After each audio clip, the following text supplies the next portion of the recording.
અને શિવ દ્વારા પ્રગટ થયેલા ભગવાન કાર્તિકેય છે. ભગવાન ગણેશજીનો અદ્ભુત મહિમા છે. શિવ અને પાર્વતીએ ગણેશજીની પહેલી પૂજા કરી છે અને ત્યાર પછી દેવતાઓ હોય, દેવગણ હોય, સૂર સૌએ ભગવાન ગણેશની પૂજા કરી છે. શા માટે શંકર પાર્વતીએ ગણેશજીની પહેલા પૂજા કરી? શંકર ભગવાન એ કહેવા માંગે છે કે તમારા ઘરની આંગણેથી તમારા દીકરાનું સન્માન વધારો. દીકરામાં થોડો અવગુણ હોય તો અવગુણ સમાજની સામે દેખાડવાની જરૂર નથી. આપણો દીકરો ગુણવાન છે. આપણા દીકરા દીકરીનું સન્માન આપણે કરશું તો પડોશી કરશે, આપણા સમાજના લોકો કરશે. આપણા જ દીકરા દીકરીઓને આપણે અપમાનિત કરશું તો બીજા લોકો તો અપમાન કરવા માટે તૈયાર છે. હંમેશા તમારા દીકરાનું ગુણગાન કરો, તમારી દીકરીનું ગુણગાન કરો. કોઈ ઘરે મહેમાન આવે, મારો દીકરો તોફાની છે, મારી દીકરી આમ છે, નહીં. શા માટે બીજાને આપણા ઘરની વાતો કરવી જોઈએ? પુત્ર વધુની પ્રશંસા કરો, દીકરાના વખાણ કરો, દીકરીના વખાણ કરો, પરિવારની પ્રશંસા કરો. આપણા પરિવારના દુર્ગુણને ખોલવાનો પ્રયાસ ન કરો. ભગવાન ગણેશજીનું ચરિત્ર છે. સૌના ઘરમાં ગણેશજીની પૂજા છે અને જેના ઘરમાં ગણેશજીની પૂજા ન હોય એના ઘરનું પાણી ભૂલથી પણ પીવાય નહીં. કારણ કે આપણી સનાતનની પરંપરામાં આપણા ગણેશજી પહેલા છે. વિઘ્ન હરતા દેવ છે, મંગલ કરતા દેવ છે, એ ભગવાન ગણેશ છે. વિઘ્નેશ્વરાય વરદાય સુરપ્રિયાય લંબોદરાય સકલાય જગદિતાય નાગાનનાય શ્રુતિયજ્ઞ વિભૂષિતાય ગૌરીસુતાય ગણનાથ નમો નમસ્તે. ગૌરીસુતાય ગણનાથ નમો નમસ્તે. ભગવાન ગણેશને રોજ યાદ કરો. સવારમાં આંખ ખુલે ગણેશજીને યાદ કરો. ઘરથી બહાર નીકળો ગણેશ ભગવાનને યાદ કરો. યાત્રાનો પ્રારંભ કરો ગણેશજીને યાદ કરો. દુકાન ખોલો, ઓફિસ ખોલો, ભગવાન ગણેશજીને યાદ કરો. ભગવાન ગણપતિ વગર એક પણ કદમ આપણું હોવું જોઈએ નહીં. ગણેશજીનો સુંદર મહિમા છે. અનેક યુદ્ધની કથાઓ છે. ભગવાન શંકરજીના અગણિત અવતારોની કથા છે. દિવ્ય દિવ્ય કથાઓ. ભગવાન શંકરજીના જ્યોતિર્લિંગોની અદ્ભુત અલૌકિક કથાઓ છે. જ્યોતિર્લિંગ 12 નહીં, અગણિત જ્યોતિર્લિંગોની કથા શિવ પુરાણમાં. મતલબ ભગવાન મહાદેવના જેટલા નામ એટલી કથાઓ ભગવાન શંકરજીની છે. બ્રહ્મા કહે છે નારદ હરિ અનંત હરિ કથા અનંતા કહી સો નહીં બહુ વિધિ સંતા. બ્રહ્મા નારદને કહે છે નારદ ક્યાં શબ્દોમાં તમારી સામે હું વર્ણન કરું? હે નારદ બસ થોડા શબ્દોમાં તમને કહું છું. ભગવાન શિવનું નામ જ એ ભવ પાર કરાવનારું છે. શિવ નામ તરીમ પ્રાપ્યમ સંસાર બંતરંતિ તે સંસાર મૂળ પાપાની તાની નશ્યંતિ સંશય. બ્રહ્માજીએ નામનો મહિમા સમજાવ્યો છે. નારદ અંતે તો પુરાણનો સાર તો નામ છે ને. તેથી હાલતા ચાલતા બેસતા ઉઠતા ખાતા પીતા ભગવાનનું નામ લેવું. ભવસાગર તરવાનું કોઈ શ્રેષ્ઠ. તરીમનો અર્થ શું થાય? તરીમ એટલે તરવાનું સાધન. પછી નાવ, ત્રાપો, જહાજ, પોત, હોડી, કાંઈ પણ અર્થમાં. આ બ્રહ્મા સ્વયં કહે છે શિવ નામ તરીમ પ્રાપ્યમ સંસાર બંતરંતિ તે. સંસારના બંધનોમાંથી મુક્ત થવું હોય તો શિવનું ભજન કરો. સંસાર મૂળ પાપાનમ. સંસારના મૂળ પાપ. ધરતી પર પગ મૂકો તો પાપ લાગે, પાણી પીએ તો પાપ લાગે, ભોજન કરીએ તો પાપ લાગે. જીવ ભોજનમ જીવો. જીવ અનેક જીવોનું ભક્ષણ કરે છે. બોલીએ તો પાપ લાગે. તો જીવન જીવવું કઈ રીતે? શરીરને ટકાવા રાખવા માટે ઘણી બધી પ્રક્રિયાઓ કરવી પડે. તેને સંસારના મૂળ પાપ કહેવાય છે. પણ શિવનું ભજન કરનારો માણસ સંસારના મૂળ પાપમાંથી મુક્ત રહે છે. અને શિવમાં આપણા ગ્રંથ બ્રહ્મા હવે નારદના નામનો મહિમા કહે છે. શિવ નામ તરીમ પ્રાપ્યમ સંસાર બંદે તરંતિ તે. સંસાર મૂલ પાની તાની નશ્યંતિ સંશય તાની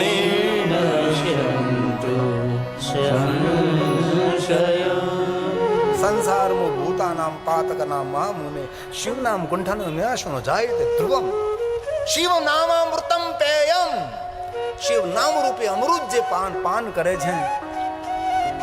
અરે બ્રહ્માએ કહ્યું કે નારદ ભગવાન શિવજીના એક નામમાં જેટલું સામર્થ્ય છે ને પાપને બાળીને ભસ્મ કરવાનું, આટલું સામર્થ્ય કોઈ મનુષ્યમાં પાપ કરવાનું સામર્થ્ય એક શિવજીના નામમાં આટલું સામર્થ્ય છે કે મનુષ્ય આટલા પાપ જીવનમાં કરી પણ શકતો નથી. તેથી જીવનને સાર્થક કરવું હોય ભગવાનનું નામ લો. શિવેતિ નામ પિયુષ વર્ષાધારા પરિલુપ્તા. જે શિવનું ભજન કરે છે તેના પર ભગવાન અમૃતની વર્ષા વરસાવે છે. એટલું તો થઈ શકે ને. ભલે આપણે જપ તપ સાધના અનુષ્ઠાન ઉપાસના ન કરી શકીએ, હાલતા ચાલતા બેસતા ઉઠતા ખાતા પીતા ઉઠતા જાગતા ઘરમાં વનમાં શમશાન મન્યંતર ભગવાનને યાદ કરીએ, ભગવાનનું સ્મરણ કરીએ. આપણે કોઈ પણ નામ મહાદેવની કથા કહો ત્યારે શિવ નામ. તમને રામ પ્રિય તો રામનું ભજન કરો, કૃષ્ણ પ્રિય તો કૃષ્ણનું ભજન કરો. કોઈ પણ દેવી દેવતાઓનું ભજન એ બહુ પાર કરાવનારું છે. जपता रहता नाम जो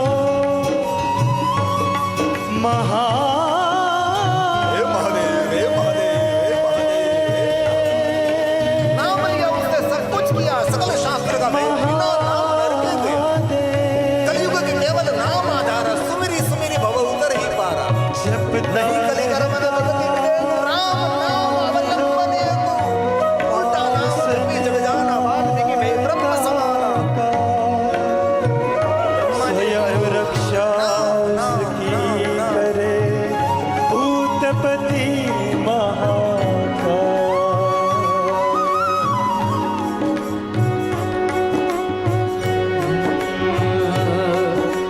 जप ले शिव का नाम प्यारे, जप ले शिव का नाम, जप ले शिव का नाम प्यारे, जप ले शिव का नाम. महादेव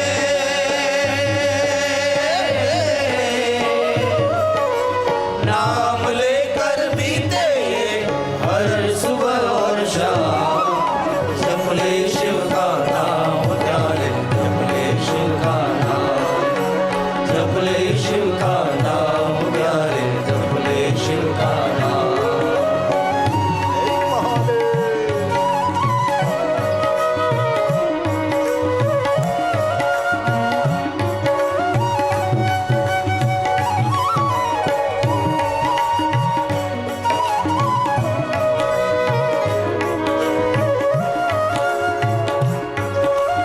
दस मिनट में कथा को विराम करूंगा.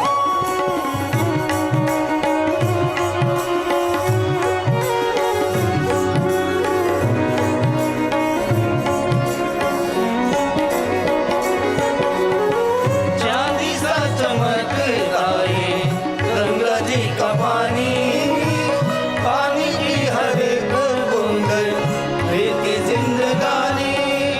ओ, ओ, चांदी सा चमकता है गंगा जी का पानी, पानी की हर एक बूंद लेती जिंदगानी. इसीलिए जल संग्रह करજો. જલનો બગાડ નહીં કરતા. ભગવાન શંકરજીએ જટામાં ગંગાજીને ધારણ કરીને એ જ સંદેશ આપ્યો છે. જલ તમારું જીવન છે, જલ થકી સૃષ્ટિ છે. આપણા શાસ્ત્રોમાં તો કહ્યું છે, પણ વર્તમાનમાં વિજ્ઞાને પણ જાહેર કર્યું છે કે આવતી પેઢીઓને તમે કહેશો કે આકાશમાંથી પાણી પડતું હતું, એ લોકો ગપ્પા માનશે. ખોટી વાત કરો છો તમે. આકાશમાંથી પાણી પડે જ નહીં, વરસાદ પડે જ નહીં. આ સપનું થઈ જશે વરસાદ. આપણા શાસ્ત્રોમાં તો આ બધું વર્ણન છે. વિજ્ઞાને પણ અત્યારે વર્તમાનમાં કહ્યું કે ધીરે ધીરે વરસાદ બંધ થઈ જશે, વરસાદ નહીં વરસે, કારણ કે ધરતીનું વાતાવરણ એટલું ગરમ થઈ જશે. તેથી તમારા ગામમાંથી કોઈ નહેરું નદું નીકળતું હોય તો તને ચેકડેમ બનાવો. ગામના ભેગા થઈને કેન્દ્ર સરકાર તમારું કર્તવ્ય નથી, બધું કેન્દ્ર સરકાર જ કરે. આપણે પણ વૃક્ષો લગાવીએ. શિવપુરાણ ગ્રંથમાં વૃક્ષોનો મહિમા છે, સરોવરનો મહિમા છે, જલ સંગ્રહનો મહિમા છે, પક્ષીની રક્ષા કરવાનો મહિમા છે. એક એક વસ્તુ. અરે તેની ક્યાં વાત કરો. કોઈ સ્મશાન નિર્માણ માટે તમે ઈંટો આપો છો, સ્મશાનની અંદર કોઈ કાષ્ટ આપે છે, એને પણ કરોડો યજ્ઞો કરવાનું પુણ્ય મળે છે. એ આપણા પુરાણો છે. એક વાત છોડી નથી. પ્રકૃતિની રક્ષા કરનારો આપણું પુરાણ છે. પ્રકૃતિની સાથે છેડછાડ કરનારો આપણું પુરાણ નથી.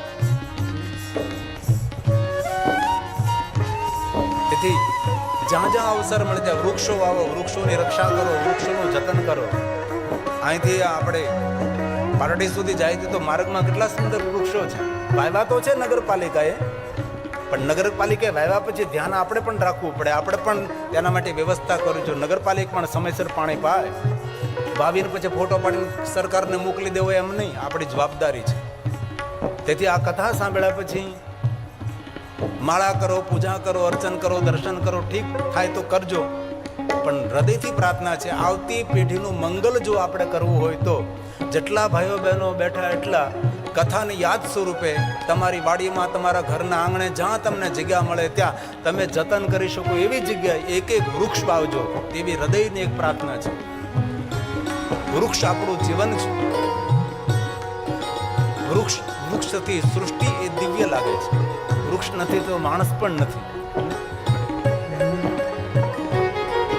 हो चांदी सा चमकता है गंगा जी का पानी, पानी की हर एक बूंद रहती जिंदगानी.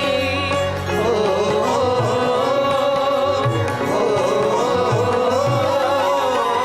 चांदी सा चमकता है पानी की हर एक बूंद रहती जिंदगानी.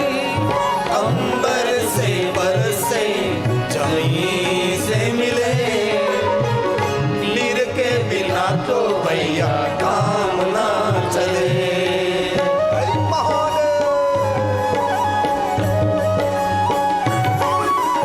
अंबर से बरसे जमीन से मिले, नीर के बिना तो भैया काम ना चले.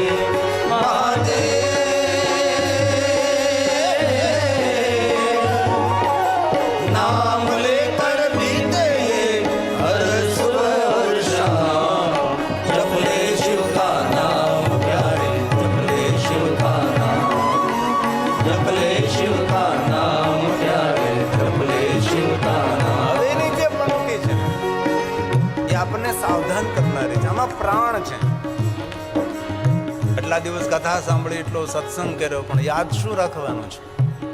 સુંદર સંદેશાત્મક, ઉપદેશાત્મક આ પંક્તિ છે. ધ્યાન દીजिए શબ્દો પર. कहाँ से तू आया और कहाँ तुझे जाना है, खुश है वही जो महादेव ही ठिकाना है. ओ,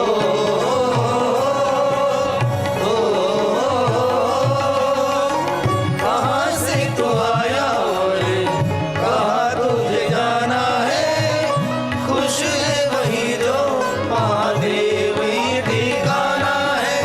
चल चल चलती हवाएं करे शोर,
नारद जी को कहे ब्रह्मा ने કહ્યું કે નારદ યુગો યુગો સુધી મહાદેવની કથા કહેતો રહું તો પણ ભગવાન મહાદેવની કથાનો વિરામ ન થઈ શકે, નિરંતર કહેતો રહું. નારદજી કથાના શબ્દોને વિરામ આપું છું. નારદજી બ્રહ્માજીને પ્રણામ કરે, સાષ્ટાંગ પ્રણામ કરે, દંડવત પ્રણામ કરી નારદજી પિતા બ્રહ્માજીની પરિક્રમા કરે છે. મોટા મોટા યજ્ઞો થાય કે ન થાય, થાય તો કરજો, પણ તમારા ઘરની અંદર માતા પિતાને રાજી રાખજો. દુનિયાના બધા યજ્ઞો કરવાનું ફળ પ્રાપ્ત થશે. ઘરમાં વડીલો હોય, ઘરમાં ગઢિયા હોય, તેની સેવા કરજો, તીર્થયાત્રાનું ફળ મળી જશે. નારદજી પિતાજીની પરિક્રમા કરી છે.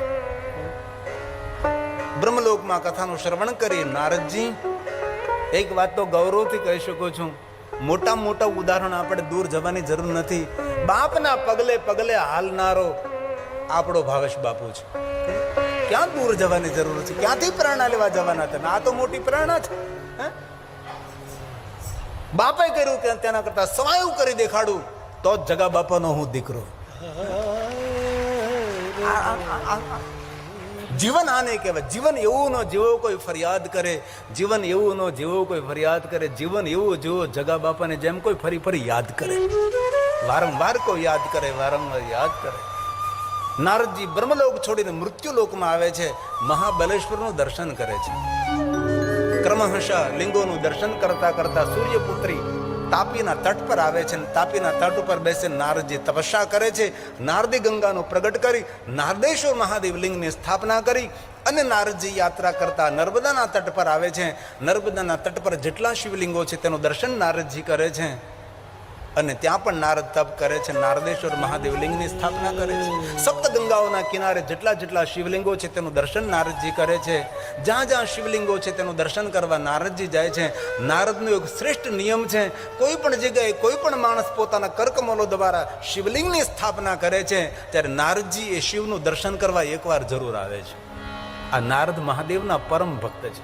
તેથી નારદજી નારાયણ નારાયણ. અમે લોકો મહાદેવના ભક્ત છીએ. અમે લોકો બોલીએ શું? ઓમ નમો નારાયણ, જય નારાયણ. અમે નારાયણ શા માટે બોલીએ? રોટલો ખાવો રામનો, જય બોલો હનુમાનની.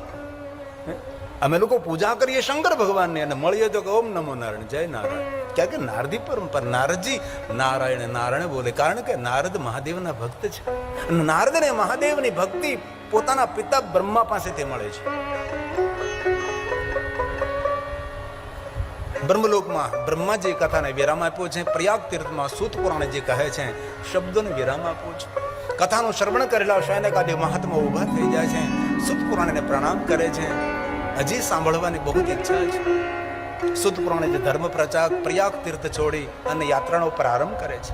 ધર્મક્ષેત્રે મહાક્ષેત્રે ગંગા કાલિંદી સંગમે પ્રયાગે પરમ પુણ્ય બ્રહ્મલોકસ્ય વર્તમની. બ્રહ્મલોક સમાન એ પ્રયાગ તીર્થને છોડી સૂત પુરાણજી ધર્મ પ્રચારક છે, યાત્રા કરવા માટે નીકળે છે. મહાત્માઓએ કથાનું શ્રવણ કર્યું છે, નિર્ણય લીધો છે આપણે હવે કાશીનગર જઈએ. પ્રયાગથી સૌ સાધુ સંઘ, સાધુ સમાજ, સાધુ વૃંદ, સંત વૃંદ પ્રયાગ તીર્થને પ્રણામ કરી અને કાશીની યાત્રાએ નીકળે છે. રાત પડે છે, ગંગાના કિનારે રાત વાસો કરે છે. રાતમાં કોઈ આકાશમાંથી એક તેજોમય સ્વરૂપ પ્રગટ થાય છે. પરમ પૂર્ણતાને પામેલા મહાત્માઓ શરીર સાથે એ તેજની અંદર જતા રહે છે.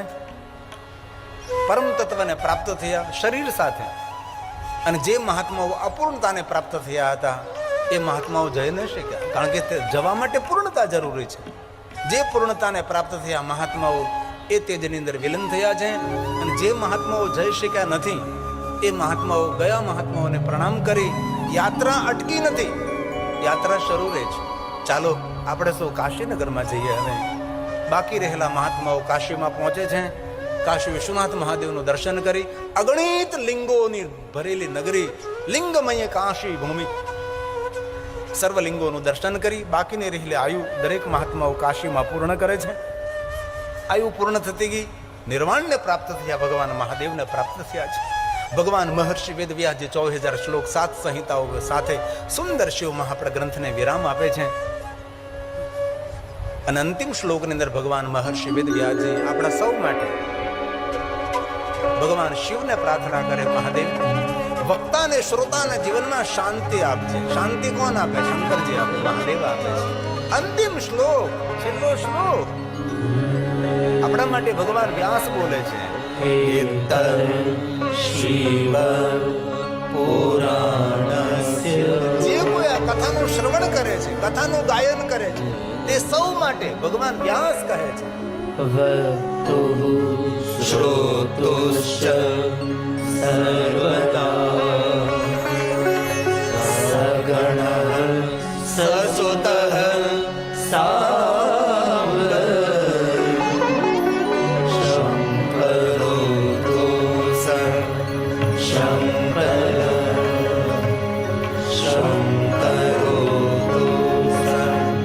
શંકર શંકરો સગણઃ સસુતઃ સાંબા. અંબાની સાથે મહાદેવ આપ સૌના જીવનમાં શાંતિ કરજો, એવી સુંદર પ્રાર્થના ભગવાન મહર્ષિ વેદવ્યાસજી આપણા સૌ માટે કરે છે.